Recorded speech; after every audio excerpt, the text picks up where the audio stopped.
Hello hi and a very good morning guys. देखो क्या लिखा है, every day may not be good but there is something good in every day. तो ऐसे ही positive रहिए। और गाइस मेरा सेशन अच्छा लगे तो प्लीज लाइक कीजिए, शेयर कीजिए, कमेंट कीजिए और बढ़िए हमारे सेशन पे। तो जैसा कि गाइस आपको पता है आज हमारा जैन मंथ एंड हो गया और हमारे फेब मंथ की क्या हुई है स्टार्टिंग। आज क्या है, 1 फेब। आज क्या आता है हमारा नेशनल बजट, देश का बजट है ना। लेकिन देश के बजट पे कौन ध्यान देगा? जिसके पेपर होंगे, जो पढ़ाई कर रहा होगा। बाकी क्या करेंगे, फेब के स्टार्ट होते ही कहाँ ध्यान होगा हमारा? जो फेब में डेज आएंगे, कौन से डेज आएंगे बताओ? मैं बताऊं? नहीं, सबको पता है, सब ज्ञानी है इस बारे में। तो सबके दिमाग में वो सारे डेज आ गए होंगे फेब के स्टार्ट होते ही। अब प्लान कर रहे होंगे कैसे कैसे वो डेज मनाएंगे, सबके दिमाग में चल रही होगी, है ना। लेकिन हमें क्या करना है, हमें तो यहाँ पे क्या करनी है, पढ़ाई। जो पढ़ाई करेगा वो आगे जाएगा, फिर मनाना सारे के सारे डेज अच्छे से। तो अब हम यहाँ पे क्या करेंगे, अपनी वॉकअप की पढ़ाई। तो पहले तो मुझे ये बताओ, कल सारे के सारे थे कहाँ? व्यूज ही नहीं आए। कल की जो मेरा सेशन था उस पर व्यूज ही नहीं आए। जितने व्यूज आते थे उसके भी आधे आए। क्या सब छुट्टी मना रहे थे कल संडे की? सैटरडे की से छुट्टी हो तो गई थी, संडे की भी छुट्टी चाहिए थी क्या? गलती कर दी क्या कल सेशन डाल के? व्यूज ही नहीं दिए यार। चलो कोई नहीं, आज हम हमारा आज का सेशन शुरू करते हैं, ठीक है। तो चले हमारे फर्स्ट वर्ड पे, देखिए हमारा फर्स्ट वर्ड क्या है आज। तो गाइस हमारा आज का फर्स्ट वर्ड है एनेथमा। क्या है? एनेथमा। इसका मतलब क्या होता है? श्राप या अभिशाप। अब इसको सिनोनिम्स देखें। रेपेलेंट और योर स्ट्रांगली डिसलाइक किसी चीज को लेकर, और अ थिंग और a idea which you hate because it is opposite of what you believe. मतलब ऐसा कोई काम या ऐसी कोई बात जो तुम्हारे बिलीफ से बिल्कुल, क्या कहते हैं ना, बिल्कुल उलट हो, तो तुम उसको क्या पसंद करोगे? नहीं करोगे ना, तुम उसे हेट करोगे। तो ऐसी ही किसी आइडिया और चीज को हम क्या बोलते हैं? एनेथमा। अब इसकी ट्रिक देखे क्या होगी। एनेथमा को हम आत्मा से मान ले। क्या? आत्मा। तो आपको पता है ना, हमारे पुराने जमाने में ऋषि मुनि हुआ करते थे। तो वो क्या करते थे, वो बोलते हैं ना कि जो ऋषि मुनि वो होते हैं वो प्योर साउल होते हैं, प्योर आत्मा होती है। तो जो उनके मतलब जो उनके आइडियाज होते थे, जो उनके बिलीफ्स होते थे, उनके अगेंस्ट कोई काम करता था तो वो क्या करते थे, बहुत जल्दी गुस्सा हो जाते थे और क्या देते थे, श्राप देते थे। और अभिशाप दे देते थे कि लो हम तुम्हें श्राप देते हैं, ऐसे हो जाओगे, हम ऐसा श्राप देते हैं, वैसा श्राप देते थे ना। तो बस कि अगर ट्रिक बन गई हमारी, जो ऋषि मुनि होते हैं हमारे वो प्योर साउल होते हैं। अगर उनकी आत्मा को दुखाया या ऐसा कोई काम किया जो इससे उनकी आत्मा दुखी, तो वो क्या दे देंगे, श्राप। तो हमारा वर्ड क्या था, एनेथमा। ट्रिक क्या बनाई, आत्मा। इसका मतलब क्या था, ऐसा कोई काम या आइडिया जो हमारे बिलीफ के अपोजिट हो, उसे हम क्या करेंगे, हेट। ठीक है, हो गया हमारा फर्स्ट वर्ड याद। चले हमारे नेक्स्ट वर्ड पे। हमारा नेक्स्ट वर्ड है डेबोनेयर। क्या? डेबोनेयर। इसका मीनिंग क्या होता है, आकर्षक। सिनोनिम्स देखें इसके। कॉन्फिडेंट, स्टाइलिश, चार्मिंग, स्वाव और अर्बेन। एक बार फिर से देखिए, क्या? कॉन्फिडेंट, स्टाइलिश, चार्मिंग, स्वाव और अर्बेन। मोस्टली ये पता है, typically used for a man. एक मैन के लिए या किसी लड़के के लिए या आदमी के लिए ये वर्ड यूज होता है, डेबोनेयर। ठीक है, तो फिर हम इसके ट्रिक क्या बनाएंगे। देवर जी, पता है क्या होता है, देवर जी कौन होते हैं? अच्छा, देवर जी से याद आया, मैंने आपको एक वर्ड याद कराया था, किससे, जीजू से। जीजू कौन होते हैं? क्या था वर्ड हमारा, जेज्यून। मतलब सीधा साधा, इनोसेंट, जेज्यून। तो आज का वर्ड हम किससे याद करेंगे, देवर से। तो जो देवर जी हैं, किसके, किसी के भी, ठीक है ना। तो किसी के भी देवर जी कैसे हैं, बहुत ही कॉन्फिडेंट है, स्टाइलिश है और आकर्षक है। डेबोनेयर से देवर आ रहा है ना, सेम साउंड। देवर क्या है, आकर्षक है, स्टाइलिश है, बहुत चार्मिंग है। ठीक है, हो गई याद। मान लेना किसी का भी देवर, अपना मानो या किसी और का, ठीक है। तो हम बढ़े हमारे थर्ड वर्ड पे। हमारा थर्ड वर्ड है वायलेशन। अब इसका मतलब क्या होता है? खंडन करना या उल्लंघन करना। अच्छा, खंडन से एक और वर्ड पढ़ाया था मैंने शायद, लेकिन उसमें खंडन नहीं था, वो खंडर था। याद आ रहा है कि नहीं आ रहा? क्या था वो? ट्रिक याद दिलाऊं? मेम थी, गोरी मेम, जिसने कहा था कि मेरी क्या बनाओ मूर्ति, कैसी, लेटी हुई की। लेकिन वो क्या हो गई थी? खंडर। तो क्या मिले थे फिर? जूते मिले थे। तो क्या था? याद आया नहीं आया? मैं याद दिलाऊं? म्यूटिलेट था ना वर्ड, यही था ना? खंडन। और क्या था? Disfigure, ma'am. आ गया याद? तो चलो हम ये वाला देखते हैं। हमारा आज क्या है? वायलेशन, जिसका मतलब क्या होता है? खंडन या फिर उल्लंघन करना। उसमें वो था कि हम किसी चीज का, इसमें हम किसी की बात का या किसी कॉन्ट्रैक्ट का खंडन कर रहे हैं या किसी की बात का उल्लंघन कर रहे हैं, तो वो आता है हमारा वायलेशन। इसके सिनोनिम्स देखें। सिनोनिम्स हो गया हमारा पहला ब्रीच, आउटरेज और इन्फ्रिंजमेंट। क्या? ब्रीच, आउटरेज और इन्फ्रिंजमेंट। अब एक बात बताओ, ये जो आउटरेज का मतलब क्या होता है? बहुत ज्यादा गुस्सा आना। ठीक है, अब यहाँ पे अब तुम सोचोगे कि वायलेशन में गुस्से का क्या काम? कर एक बात मानो, बात बताओ कि अगर हम अपने घर वालों की बात का उल्लंघन कर देते हैं या मम्मी पापा जैसा बोलते हैं उसको नहीं मानते, तो उनको गुस्सा आता है ना, फिर पीट पिटाई लगती है ना अच्छी वाली। तो जब हम किसी की बात का उल्लंघन करते हैं या उसकी बात नहीं मानते, उसकी बातों का या रूल्स का खंडन कर देते हैं, तो गुस्सा आता है ना। तो इसलिए यहाँ पे इसका एक सिनोनिम क्या बन जाएगा? आउटरेज। तो अब इसकी ट्रिक को देखे।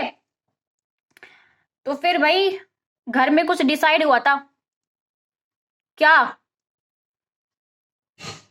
जब हम मतलब किसी की प्रॉपर्टी का डिस्ट्रीब्यूशन हो रहा था, तो फिर जो जिसकी प्रॉपर्टी थी उसने क्या बोला कि मेरी प्रॉपर्टी तो वो ही लेगा। वायलेशन का वो ही, वो ही लेशन लेगा। कौन? जो मेरे सारे रूल्स को मानेगा, जो मेरी बातों का पालन करेगा, उसे ही मेरी प्रॉपर्टी मिलेगी। वो ही लेगा क्या? मेरी प्रॉपर्टी।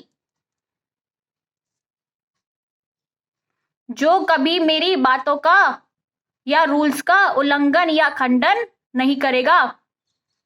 ठीक है, हुई याद? तो क्या वर्ड था हमारा? वायलेशन, जिसका मतलब क्या होता है? खंडन या उल्लंघन। सिनोनिम्स ब्रीच, आउटरेज और इन्फ्रिंजमेंट। ठीक है, बड़े हमारे नेक्स्ट वर्ड पे। हमारा नेक्स्ट वर्ड क्या है? एक्सपंज।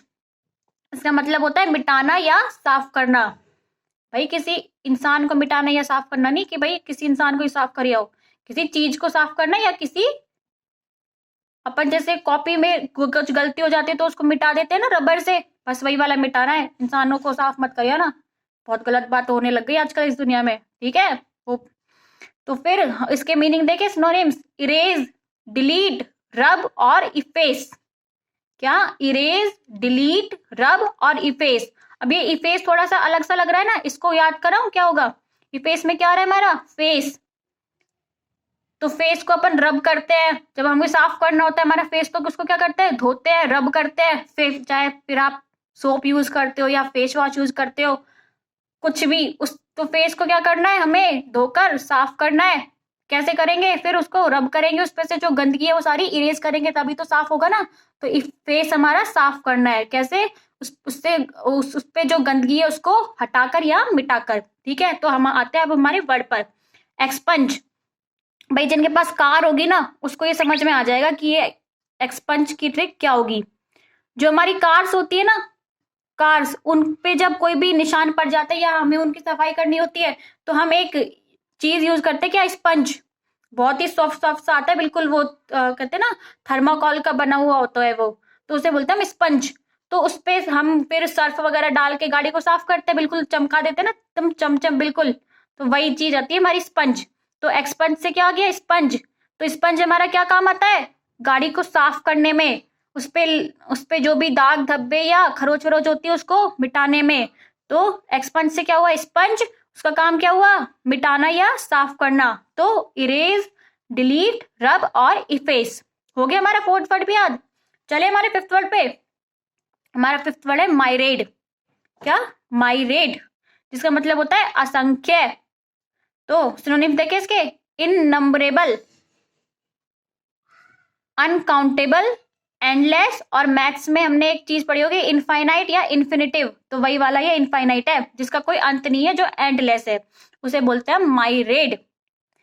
वर्ड क्या है? माइरेड मतलब असंख्य, इननंबरेबल, अनकाउंटेबल, एंडलेस और इनफाइनाइट। ठीक है, अब इसके ट्रिक पे आए। रेड, रेड से मैंने एक और चीज भी पढ़ाई थी कि जो 2 नंबर का पैसा होता है, जब रेड पड़ती है किसी के पे तो 2 नंबर का पैसा मिलता है, लेकिन वो मिलता कहाँ से है? लॉकरों में से, या कहीं दबा हुआ होता है, या कहीं गड़ा हुआ होता है, दीवारों में से खोज खोज के निकालना होता है ना। तो आया वहां पे भी था ना हमारी रेड, तो वहां पे क्या था? लौकर, लौकर था ना वर्ड। बस आज हम रेड से क्या पढ़ेंगे? माई रेड। देखो सेम सेम, कि जब रेड पड़ती है तो भाई पता नहीं असंख्य ही चीजें निकलती है उसमें से, मतलब ऐसी चीजें निकलती है जिनकी जो वैल्यू होती है ना वो असंख्य ही जाती है, फिर ऐसी ऐसी रेड पड़ती है। अभी जयपुर में पढ़ी थी, सबने पढ़ा होगा अखबारों में, अगर अखबार पढ़ते होंगे तो, नहीं तो किसी ने नहीं पढ़ा होगा, मेरे को पता है। तो फिर अभी जयपुर में रेड पड़ी थी तो इतनी प्रॉपर्टी और इतने खजाने मिले थे जिनकी मतलब असंख्य संख्या ही नहीं कर सकते, या फिर अगर हम पूरे देश की रेड मारने जाए ना तो इतना पैसा निकल के आएगा कि बस 2 देश और खरीद ले जाएंगे। तो फिर माई रेड से क्या हुआ? हमारी रेड पड़ी तो असंख्य ही चीजें निकल निकल के आई, बन गया ना हमारी रेड। रेड से दो शब्द बन गए हमारी रेड से, एक तो लौकर और एक सॉरी सॉरी सॉरी मैं पता नहीं कौन सी भाषा बोलने लग गई, ल्यूकर और माइरेड। क्या? एक तो ल्यूकर और एक माइरेड। तो वहां पे ल्यूकर का मतलब क्या होता है? छुपाना, किसी से हाइड करना, और माइरेड का मतलब क्या होता है? असंख्य, इननंबरेबल। ठीक है, हो गई याद। एक ट्रिक से हमारे 2 वर्ड याद, ऐसे ही मैंने कैंटल से भी आप लोगों को 2 वर्ड याद कराए थे। ठीक है, अब चले हमारे 6th वर्ड पे। 6th वर्ड क्या है हमारा? इलान। क्या? इलान। इसका मतलब क्या होता है? घोषणा। Flair, enthusiasm, vigorous, vigorous, spirit. क्या? फ्लेयर, एंथुजियाज्म और विगोरस स्प्रिट।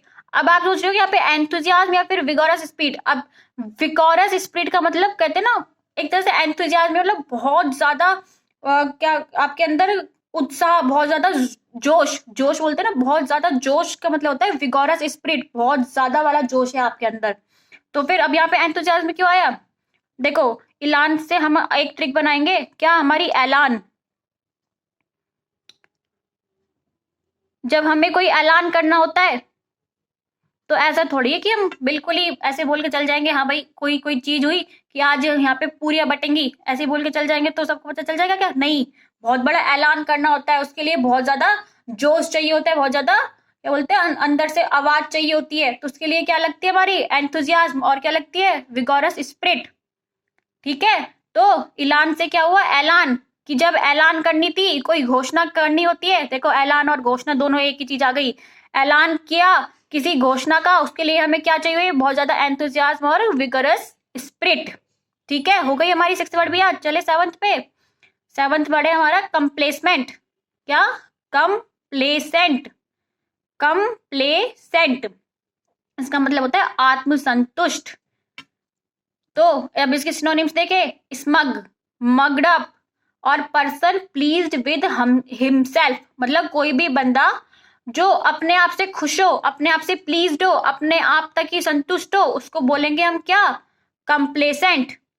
तो स्मग का मतलब अपने कहते ना अंतर्निहित, बिल्कुल ही अपने में ही समाया, उसकी आत्मा से वो ही, मतलब वो अपनी आत्मा से ही संतुष्ट है, वो उसको ज्यादा मोहमाया में पड़ने की कोई लालसा नहीं है, वो संतुष्ट है।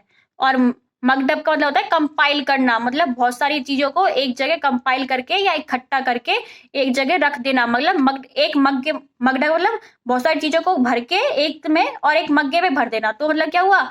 बहुत सारी चीजों को कंपाइल किया और उनको एक जगह रख दिया, मतलब वो आत्मसंतुष्टि है कि मेरे को इतना ही चाहिए, इतना ही बहुत है मेरे लिए। ठीक है, तो फिर हम इसकी क्या बनाएंगे ट्रिक कंप्लेसेंट की, कि मैं तो भाई अपने कम प्लेस में ही खुश हूं, मुझे ज्यादा प्रॉपर्टी की लालसा नहीं है, मैं तो कम प्लेस में ही जी लूंगी, मुझे तो ज्यादा कुछ नहीं चाहिए, ठीक है। तो कम प्लेस में ही मैं क्या हूँ, संतुष्ट। मुझे ज्यादा प्रॉपर्टी की लालसा नहीं है, मैं तो कम प्लेस में ही खुश हूँ, ठीक है ना। हो गई ट्रिक याद। अब चले हमारे 8th वर्ड पे। ओ, ये मेरा थोड़ा सा गलत हो गया था, मतलब ये वर्ड था लेकिन वो वर्ड ऊपर आ गया था हमारा ई फेस। मैंने याद कराया था ना, रब, मतलब हमें फेस साफ करना है, तो उसका हम एक यहाँ पे देख लो रिमूव आ रहा है, ऑब्लिटरेट। तो ये ऑब्लिटरेट ना आप चाहे यहाँ पर भी लिख सकते हो। क्या था हमारा ई फेस का, ऑब्लिटरेट, ठीक है। तो चले हमारे लास्ट और अंतिम वर्ड पे। क्या है हमारा अंतिम वर्ड, गैलीमेटास। देखो गैलीमेटास, हमारा वर्ड है गैलीमेटास। इसका मतलब होता है अंडबंड या कुछ भी। अब आपको पता चलेगा ये अंडबंड और कुछ भी क्या होता है। सिनोनिम्स देखो, मीनिंगलेस टॉक, नॉनसेंस और गिबेरिश। क्या, मीनिंगलेस टॉक, नॉनसेंस और गिबेरिश। जेठालाल याद है दया को क्या बोलता था, ए नॉनसेंस बोलता था ना, तो वही चीज है ये नॉनसेंस। मतलब कुछ भी बोलते रहना, बकवास जिसका कोई मीनिंग ना हो, मीनिंगलेस टॉक, तो उसको बोलेंगे हम अंडबर्ड या कुछ भी बोलते ना। यार कुछ भी बोलते तुम भी, कोई सेंस तो है ही नहीं तुम्हारी बातों का। भाई होता है वो हमारा क्या होता है, गली में टास। तो हम इसकी ट्रिक क्या बनाएंगे, देखे ना कुछ लोग आलतू फालतू जो क्या करते रहते हैं, जिनके पास कोई काम नहीं होता, गली में बैठ के ताश खेलते रहते हैं। देखे होंगे सबने, देखे होंगे, सबके आसपास तो ऐसे लोग भरे ही पड़े होंगे। तो फिर जो लोग कैसे होते हैं, गली में बैठ के ताश खेलते हैं, उनके पास कोई काम तो होता नहीं, तो उनकी बात भी कैसी होती है, बेकार, नॉनसेंस, कोई मतलब बिल्कुल ही बकवास। तो ऐसे लोग जो गली में बैठ के क्या खेलते हैं, ताश, उनकी बातें क्या होती है, मीनिंगलेस टॉक, नॉनसेंस और गिबेरिश। तो ये अगर हमको गिबेरिश याद करना है तो इसको लगा लो आप रबिश टॉक से। बोलते हैं ना, what rubbish you are talking, मतलब बेकार, रबिश टॉक, गिबेरिश। हो गई ना ये भी वर्ड याद, ठीक है। तो फिर चले हमारा करते सेशन को एंड। और तो गाइस हमारा एक ही क्या है, खुश रहिए, मस्त रहिए, पढ़ते रहिए और बढ़ते रहिए। किसके साथ, वोकैब बड़ी के साथ। Bye guys.